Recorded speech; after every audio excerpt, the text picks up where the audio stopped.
This evening's presentation is on a subject relatively unknown, that of the Donegal volunteers, the County Donegal response to Home Rule.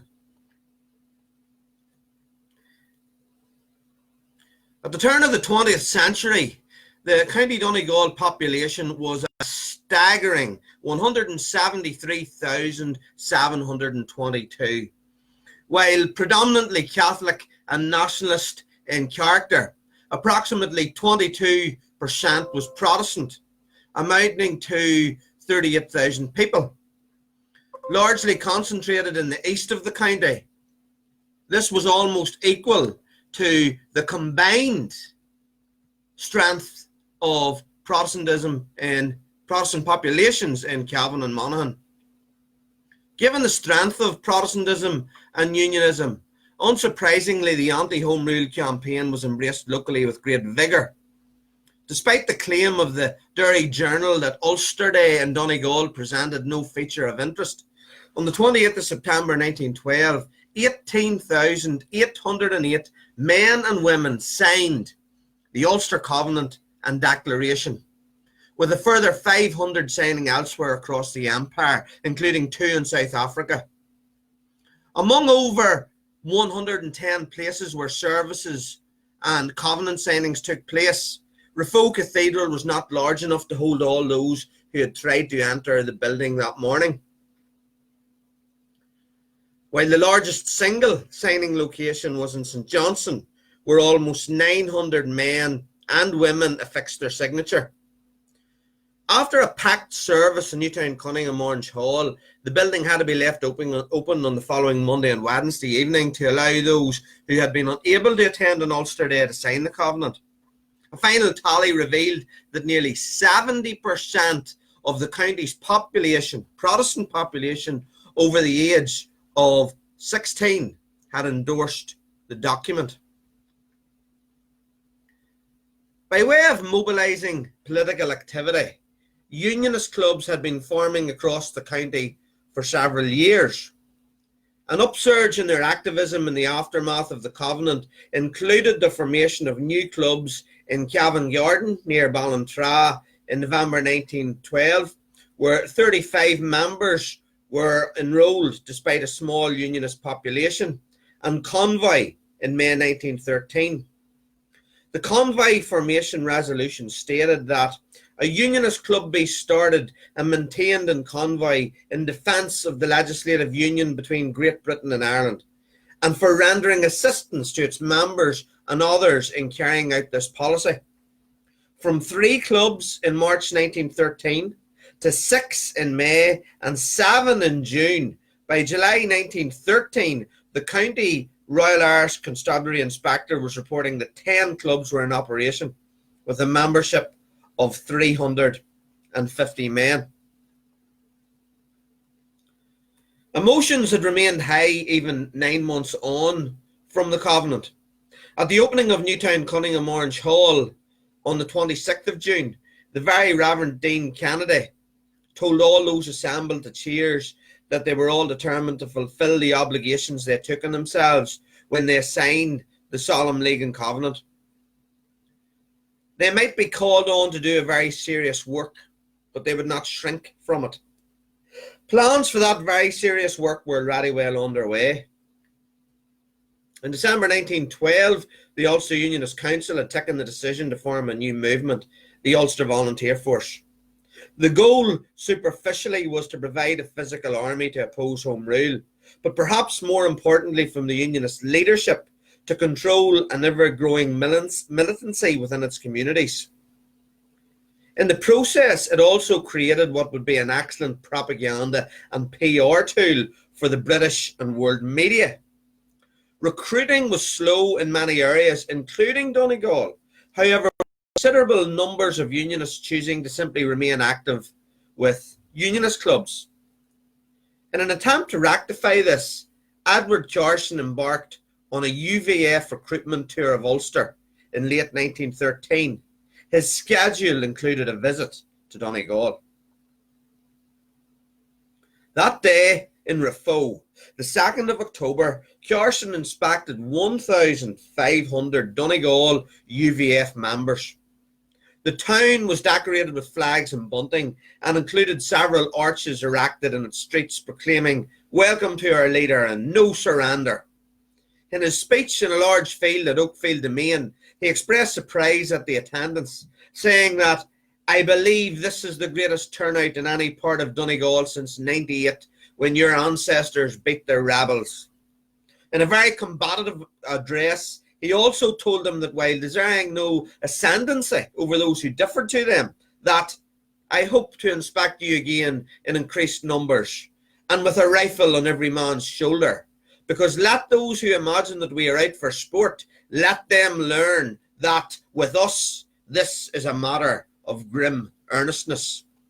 The gathering stimulated an instant growth in the local Unionist clubs, increasing to 19 in number, with 1,550 members, but more notably, Ulster Volunteer Force numbers too increased vastly.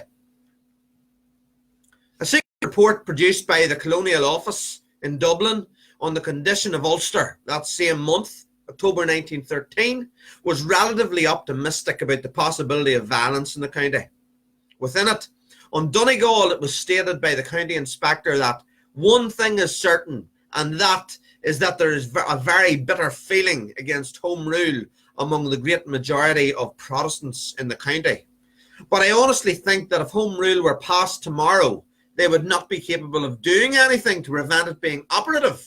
And owing to the friendly feeling that generally exists between the Protestants and Roman Catholics, the Protestants would not as a body turn on their Roman Catholic neighbours for revenge."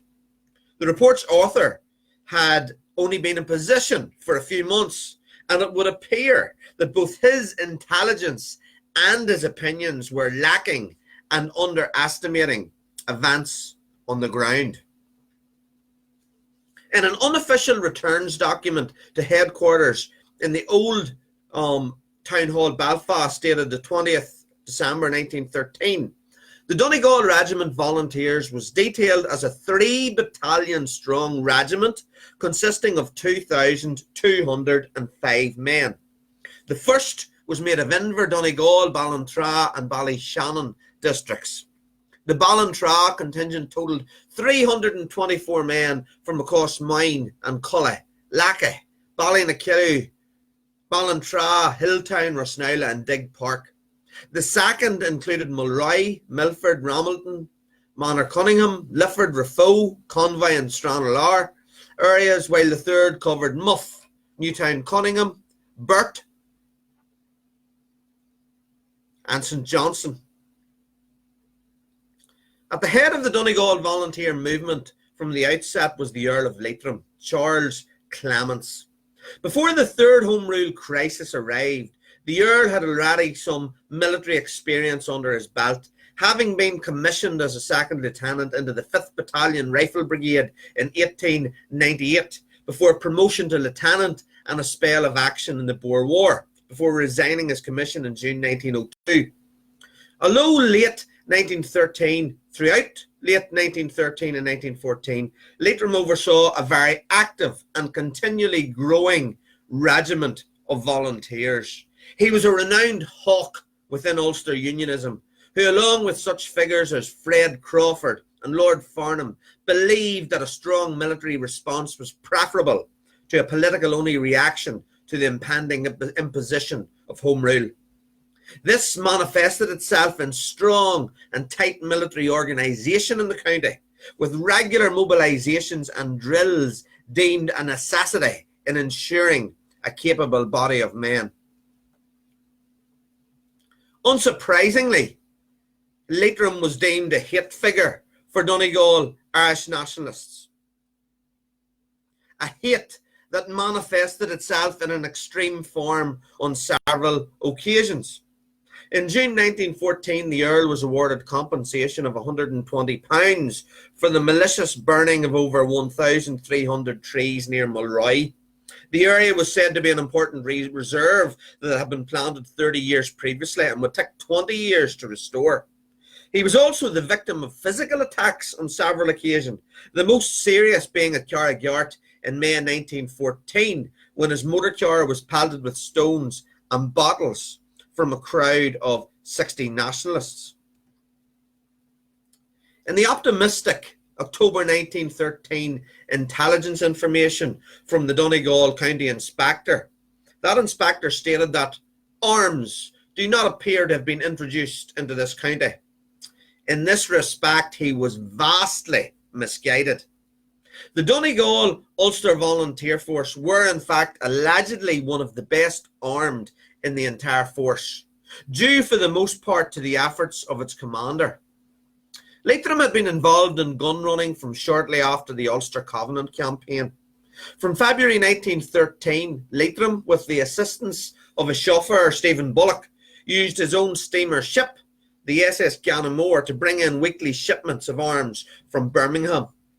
For many months, Bullock and David McElhenney were effectively paid by Leitrim as full-time gun runners, changing the nature of their smuggling operation whenever the current one was discovered or undermined. During the summer of 1913, the use of carbide, normally used for lamps, trebled in the Greater Mulroy district. One of the many schemes devised by Leitrim and his deputies was the importation of carbide barrels chock full of ammunition.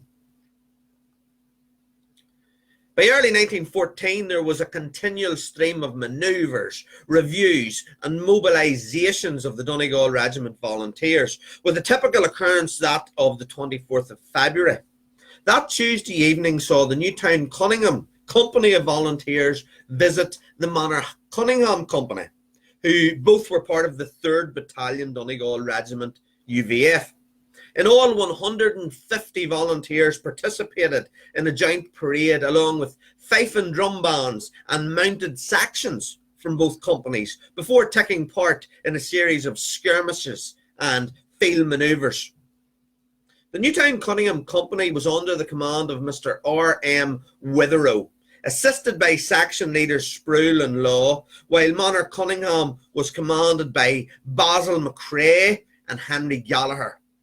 An inspection afterwards was reviewed by the Earl of Leitrim and the 3rd Battalion Commander, Moore. Beyond the military, social and fundraising events too were regular affairs.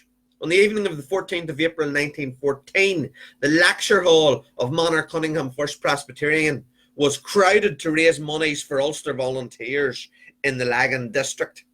In the absence of the Earl of Leitrim, the meeting chair role was taken over by Captain Moore, who opened by telling all how unaccustomed he was to public speaking before handing over to the Reverend Thomas Thompson.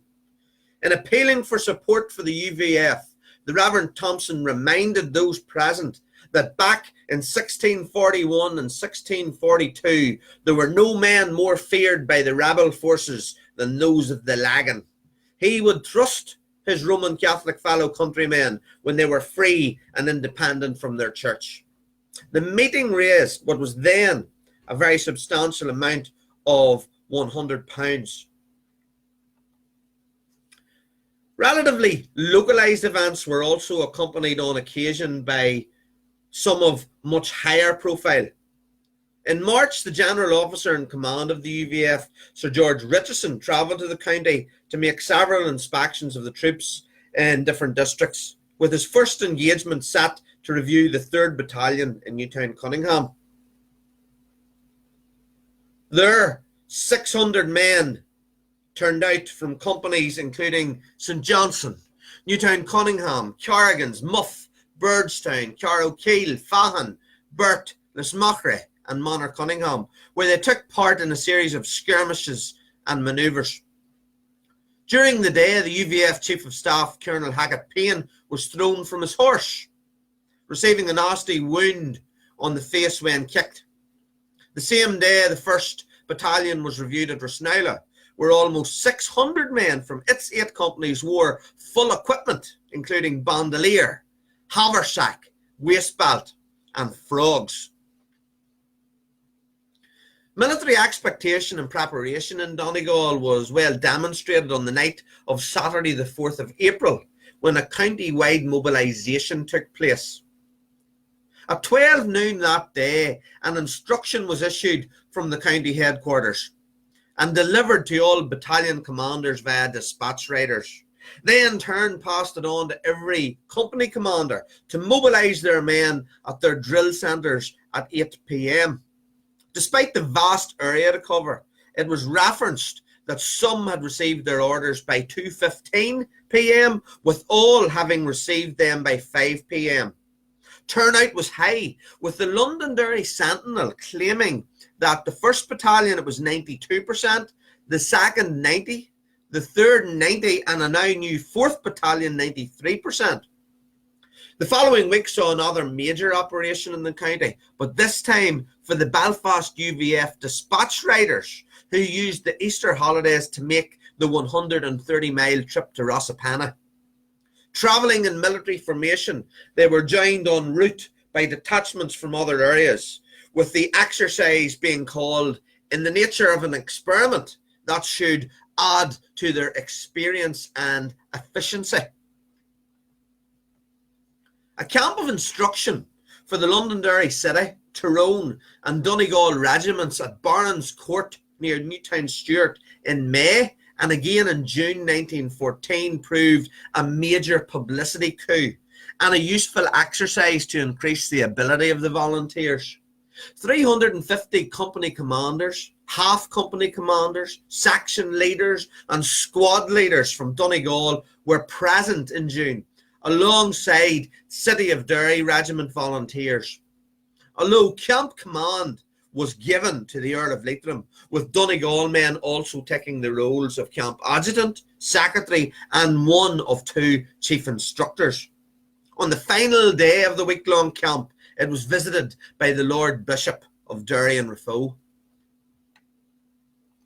By March 1914, numerical increase and geographic reach had resulted in the need to increase from a 3-battalion regiment to 4 battalions. But by the end of June 1914, it had morphed yet again and was now a 5-battalion regimental structure with a total strength exceeding 3,300 volunteers. Its peak membership, taken from internal records, came in August 1914, just at the outbreak of the Great War, when it had 3,360 men.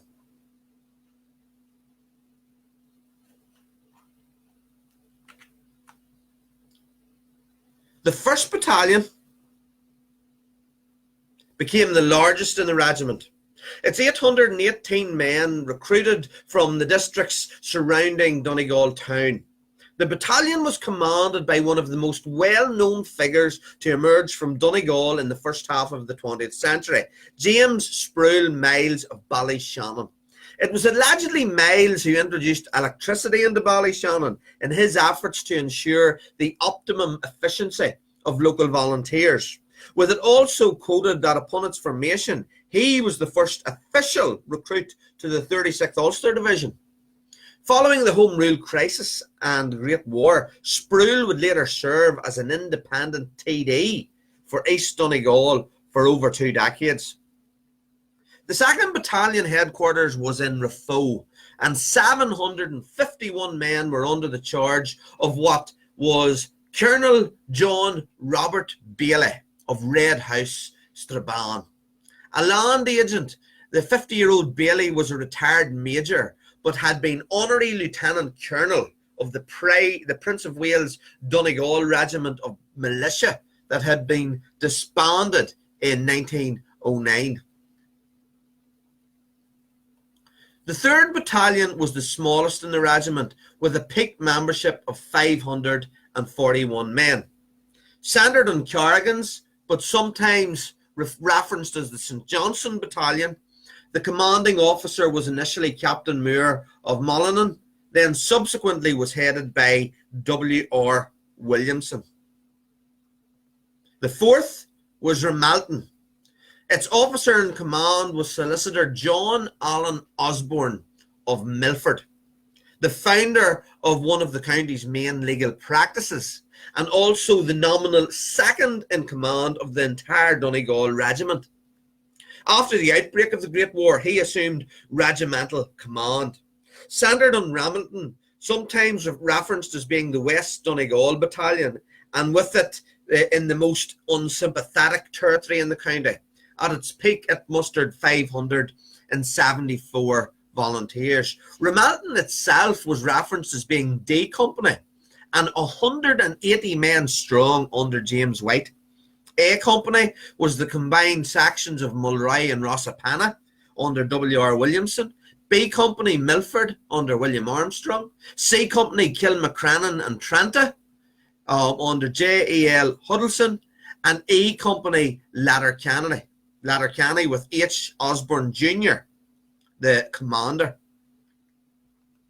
The creation of a 5th Battalion, sometimes referenced as the Inishowen Battalion, appears to have been carried out to balance a larger membership in the northeast of the county and its strong ties with Londonderry City. Its headquarters were given as Londonderry itself. Its 675 men were under the charge of Major John Edward Pine Coffin of Burt House, just north of Newtown Cunningham and 1 mile from the county Londonderry border. Pine Coffin was born in Devon, educated at Eton and Cambridge, and after entering the army in 1888 served with great distinction, including being awarded the DSO during the Boer War.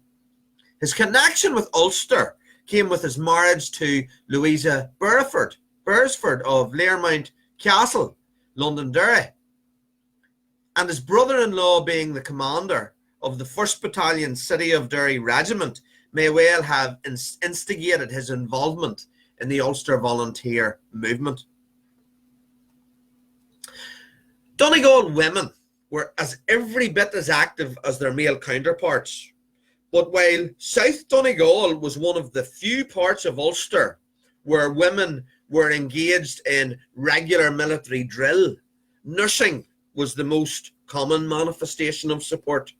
A typical event for the county nurses took place on Thursday, the 14th of July, 1914, when the St. Johnstone and District Branch of the Women's Unionist Association held a meeting in St. Johnstone Orange Hall for the purpose of presenting certificates to local nurses. 26 had gained the St. John Ambulance Association First Aid Certificate, with 23 the Home Nursing Certificate. In her address, Mrs. Sinclair of Hollyhill told them that there were only 2 ways out of the present difficulty: either an election or civil war. The U.V.F. nurses, she said, were making preparations for the latter. In a prophetical moment, Mrs. Sinclair noted, "They have pretty rough times in East Donegal, an outpost of unionism, but that she would never believe it unless she saw it actually come to pass, that Donegal would be thrown to the dogs. She would not believe that men would be so regardless of their covenant as to fail their brothers." In July 1914, the professionalism of the regiment was again underlined, this time by the purchase of a set of colours, a set of regimental colours from flag manufacturers to the British Army Hobsons of London. The regimental colour is unique in all of the colours produced for the Ulster Volunteers during the period, in that it did not actually contain the letters U.V.F. or the words Ulster Volunteer Force. Instead, the moniker for King George V, GR, was central, surmounted via King's crown and wreath. The King's colour was of a more traditional design. The Ulster Volunteers of Donegal, of course, did not have a free run at military activity, and in a direct response, the Irish Nationalist Volunteers had been brought into existence at the end of 1913. To the U.V.F's 3,300 men, the Donegal Irish Nationalist Volunteers at their peak mustered 10,215 men. But the numerical vast superiority was the only notable one. In terms of armament and training, the Donegal Unionists were in a vastly advanced position over their nationalist counterparts. In his report of July 1914, the county RIC inspector stated his fears for the county very clearly. Outwardly, the general condition of a considerable portion of the county is peaceable, but in a portion of it, embracing the central and eastern districts, the condition of affairs cannot be regarded as wholly satisfactory, owing to the feeling of unrest and suppressed excitement that prevails consequent upon the present political situation. The fact that the Ulster Volunteers are for the most part now armed and openly parade under arms, while the Nationalist Volunteers have not so far succeeded in getting arms to any great extent, has not tended to allay excitement and jealousy. The first reported appearance of armed Ulster Volunteers took place on the 25th of July, when two mounted squadrons under the command of the Earl assembled at Convoy and rode to Drumbo Castle Stranraer for manoeuvres with volunteers from St Johnstone and Carrigans. The inspector noted that of the county's 3,300 Ulster Volunteers, he regarded 2,277 as being well trained and efficient as regular soldiers. With this very volatile situation in play, the comments of the same inspector the following month changed drastically in tone. With the declaration of war against Germany on the 4th of August, it was now his belief that political unrest had considerably abated since outbreak of war, and that the feeling of the people over the war is strongly sympathetic with England and strongly anti-German. Donegal, like much of the rest of Ireland, had been on the knife edge of conflict, and the entry of the United Kingdom into war had given an opportunity to step back from the brink of possible civil war at home. Notably, however, he also acknowledged that recruitment to the army was slow by both sets of volunteers, owing to distrust over the Home Rule issue. As with many other parts of Ireland and Ulster, Unionists were worried about Home Rule being imposed in their absence, while Nationalists were supportive of the war, were generally indifferent to going to fight for England. With this in mind, both groups of volunteers were still gathering for inspections well into September. On the 13th of the month, Irish Nationalist Volunteers, numbering 400, met at Ramilton under the command of the local priest, with 120 of the men armed. On the 25th, 130 Ulster Volunteers paraded in Letterkenny, with each man armed. Nevertheless, many Ulster Volunteers answered the call to arms, little knowing what they would face on the battlefields of the Western Front. They were as equally unsuspecting of the events that would follow the Great War and challenge their very identity. On Sunday, the 8th of December 1957, 27 surviving members of the Donegal Regiment Ulster Volunteer Force gathered at St McCartan's Cathedral in Enniskillen. The occasion was the laying up of regimental colours of the force. The flags had been stored in London by the Earl of Leitrim.